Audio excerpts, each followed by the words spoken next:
Police ने गिरफ्तार गिरोह के कब्जे से लूटा गया 30 करोड़ रुपए मालियत का सामान भी बरामद कर लिया है। मजीद तफसीलात जान लेते हैं हमारे नुमाइंदे एहसान यूनुस से, जो इस वक्त एसएसपी वेस्ट तारिक इलाही मस्तूई के साथ मौजूद हैं। जी एहसान, आगाह कीजिएगा।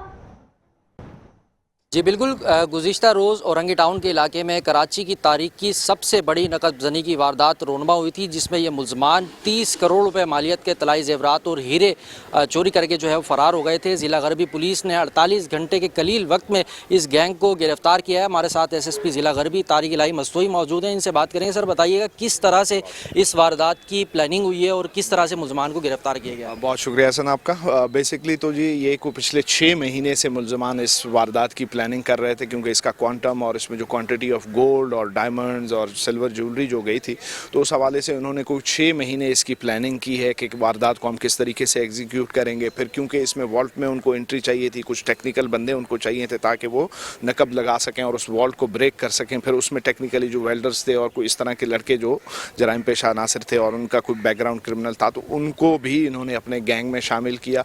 और फिर प्रॉपर प्लानिंग के साथ डे ऑफ सिलेक्शन वो रखा गया कि जिस दिन नॉर्मली जुमे का दिन होता है और छुट्टी होती है, जुमा नमाज में लोग बिजी होते हैं और इतना ज़्यादा फोकस, मतलब कई दफ़ा चौकीदार भी आपका जुमा नमाज पढ़ने चला जाता है, तो उस हवाले से उसकी टाइम की सिलेक्शन और उसकी एग्जीक्यूशन को तकरीबन इन्होंने कुछ 6 महीने के करीब किया। और फिर उन्होंने जो वॉल थी उसको बाकायदा जो है ना कटर्स के साथ पानी डाल के और बड़ा प्रोफेशनली उसको ब्रेक किया और उसके अंदर इंटर हुए। और फिर देन अगेन इनके पास, क्योंकि ज्वेलर्स ने अपनी सेफ्टी और मैकेनिज्म जो SOP होती है हमारी, उसको फॉलो किया हुआ था। फिर किस तरीके से सिक्योरिटी कैमरास को इन्होंने ब्लाइंड किया और वो ब्लाइंड स्पॉट सेलेक्ट किए कि जहां से इनकी मूवमेंट जो है वो ट्रेस ना हो सके। सर, वारदात का मरकजी मुलजिम कौन है और कब से इस वारदात की प्लानिंग? जी, वारदात का मरकजी मुलजिम जो है ना आमिर और ज़ीशान है इसमें जो है ना, और ये दोनों जो है यहाँ पे हम मुलाजिम रहे हैं प्रिंस ज्वेलर्स पे। और जो मेन मास्टरमाइंड है वो को गुज़िश्ता 15 साल से जो है ना मालकान के साथ यहाँ पे काम कर रहा था, ख़ुद ज्वेलरी के बिज़नेस से और इस सारी चीज़ों से नेटिग्रिटी से वो बहुत वाकफियत रखता है। तो बड़ा एतबार वाला, एक ट्रस्ट वाला भी एलिमेंट मालकान का इसके ऊपर था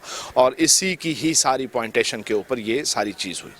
कितनी रिकवरी की गई है और लूटा कितना सामान? जी अल्हम्दुलिल्लाह, जितनी सामान चोरी हुआ था तो वो पुलिस ने रिकवर कर लिया, क्योंकि अब इनका जो डिस्पोजल था आगे का तरीका, क्योंकि ये सारे मैकेनिक भी उसमें थे और जो है ना ज्वेलरी मेकर्स भी उसमें थे, तो ये मुख्तलिफ जो है ना जो मार्केट में जो लैब्स होती हैं उसमें काम करते थे, जो मेकिंग की शॉप्स हैं, सेलिंग के अलावा जहाँ पे ज्वेलरी बनती है उन जगहों पे काम करते थे। तो इनकी वो ये था बैक ऑफ माइंड कि ये आहिस्ता आहिस्ता करके अपने से डिवाइड कर लेंगे और फिर उसी मार्केट में उसी को मुख्तलिफ शेक में मेल्ट करके और किसी ना किसी तरीके से उसको डिस्पोज करते जाएंगे।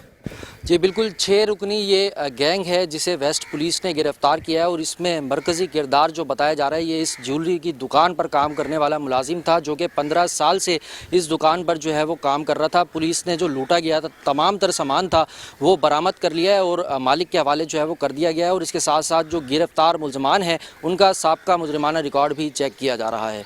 जी, हमारे नुमाइंदे एहसान यूनुस जो इस वक्त एसएसपी वेस्ट तारिक इलाही मस्तूई के साथ मौजूद थे और हमें तमाम तर तफसीलात से आगाह कर रहे थे। बहुत शुक्रिया एहसान, अपडेट करने के लिए।